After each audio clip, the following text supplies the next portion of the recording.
Smoke curled over a Norman wheat field, thick and lazy, as if the earth itself were sighing from exhaustion. Beneath it, an American M4 Sherman crouched in the mud, engine rumbling, armor dented, its olive paint blistered by sun and gunpowder. A few yards away, the wreck of another Sherman burned, its turret twisted like a broken wrist. Through the haze, a shadow emerged, a Tiger I tank, slow and terrible, its barrel glinting like a spear of judgment. In that moment, the men inside the Sherman felt very small. Sergeant Dale Whitman adjusted his helmet, its edge lined with grime and sweat.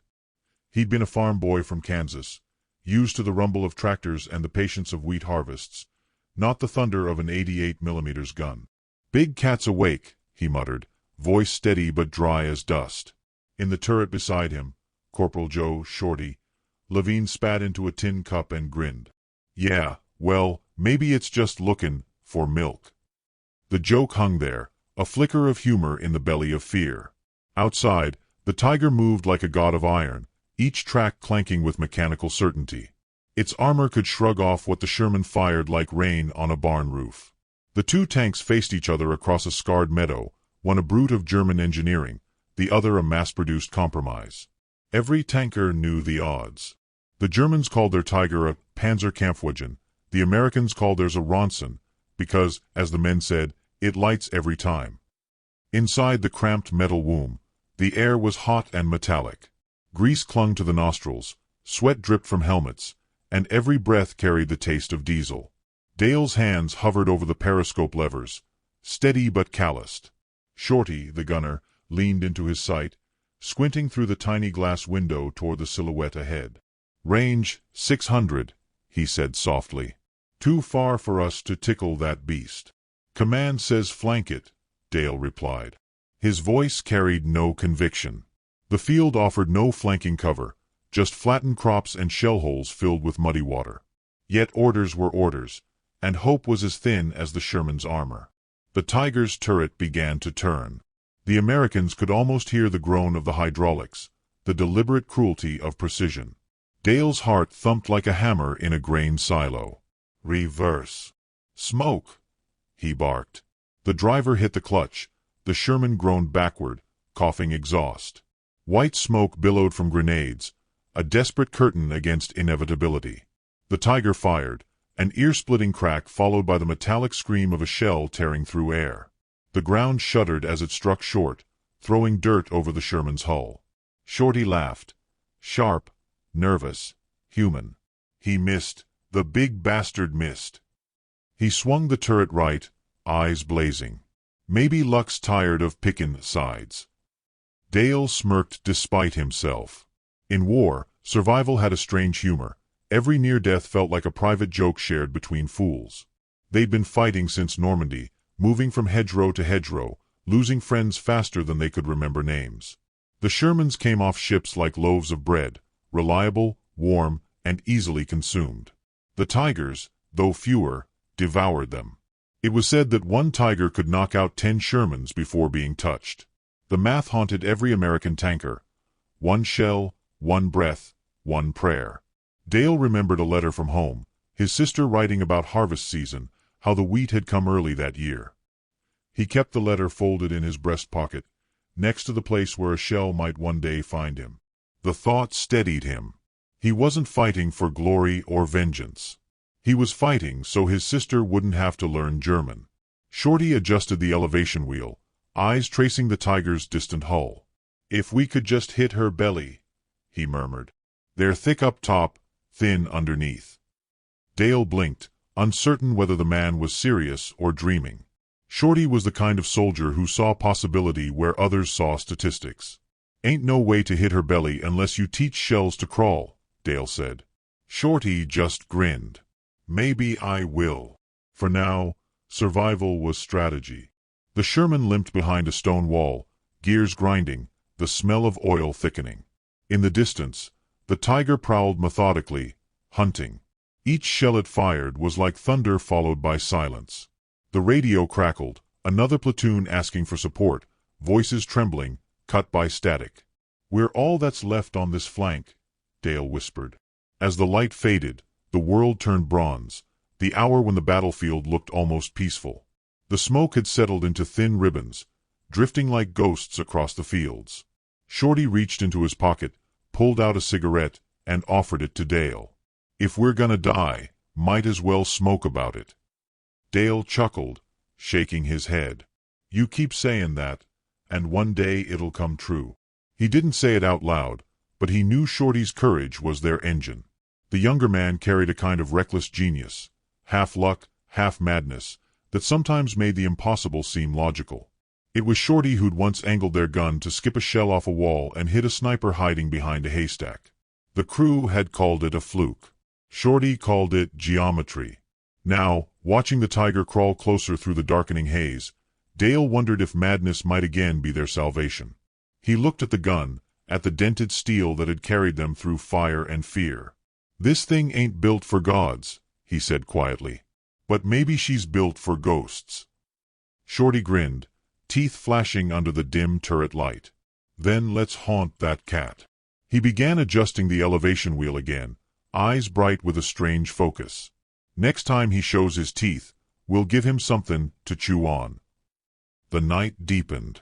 In the far distance, artillery flickered like a storm beyond the hills.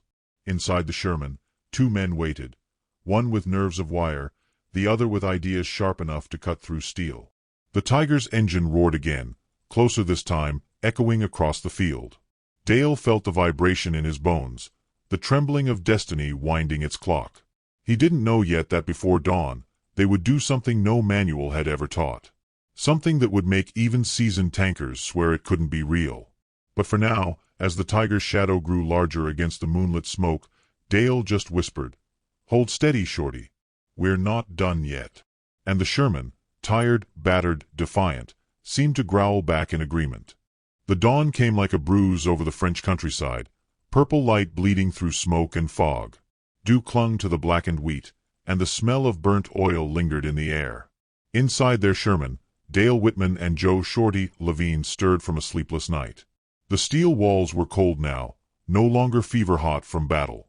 Somewhere out there, the Tiger was still alive, hunting through the morning mist. Dale pressed his palm against the turret wall, feeling its chill. "She's still breathing," he said softly. Shorty looked up from cleaning the gun's sight. "So are we. Let's make that count." They had no reinforcements, no orders beyond, "Hold the line." The radio had gone dead sometime in the night.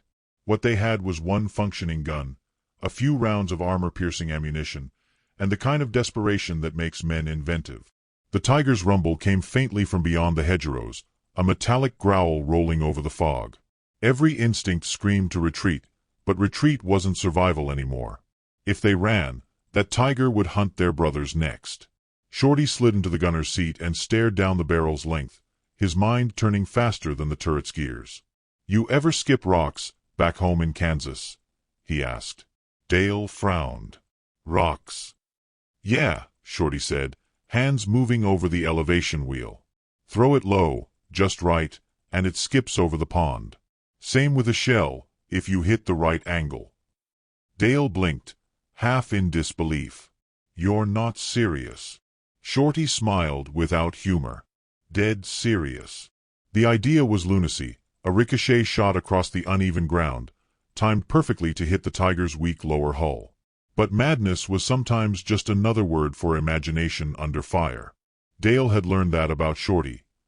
The man saw physics where others saw fear. He had that gambler's glint, the look of someone who'd rather rewrite the rules than obey them. "If it works," Shorty whispered, "it'll hit her belly where she's soft. If it doesn't, we'll never know," Dale finished. They began preparing the tank like men setting a stage. Dale spotted the Tiger through binoculars, a shape half shrouded in smoke, prowling near a stone farmhouse. Its turret swept lazily, confident. The Tiger had every reason to be. Shorty adjusted the gun's depression, checking angles again and again. "We need her nose just right," he said, voice tight with concentration. The driver nudged the Sherman's position until the barrel faced a shallow patch of mud between them and the enemy. The crew went silent. The Tiger had stopped moving. It turned its turret, slow, deliberate, as though it had caught the scent. Dale could feel his heart beating in rhythm with the clanking in the distance. Shorty's fingers found the trigger lever. "Wait for him to line up," Dale muttered. "Make it count." Through the periscope, the Tiger's barrel began to rise. Shorty exhaled, the air trembling out of him like the last line of a prayer. Then, fire. The Sherman's gun roared, a deafening crack that split the fog. The shell leapt from the barrel, kissed the muddy ground ahead, and, by some miracle of math and luck, ricocheted upward. It struck the Tiger's lower front plate with a blinding flash. For a heartbeat, there was silence. Then came the impossible. Smoke, black and boiling, burst from the Tiger's vents. Its turret froze mid-turn. The steel beast that had haunted them groaned once and fell still. Inside the Sherman, no one spoke. Even the engine seemed to pause, stunned by its own audacity. Shorty stared through the gun sight, unblinking.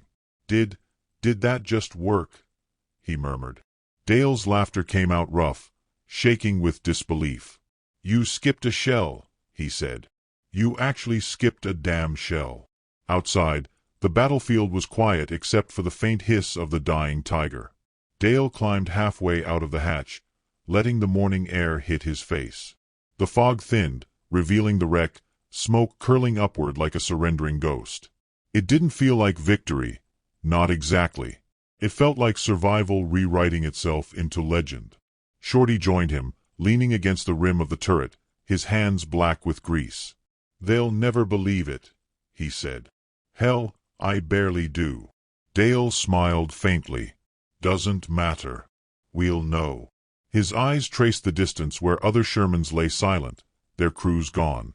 For a brief, heavy moment, he thought of the men who hadn't found their miracle angles. The trick spread before they ever told it. By dusk, other units had heard of two gunners who turned geometry into vengeance.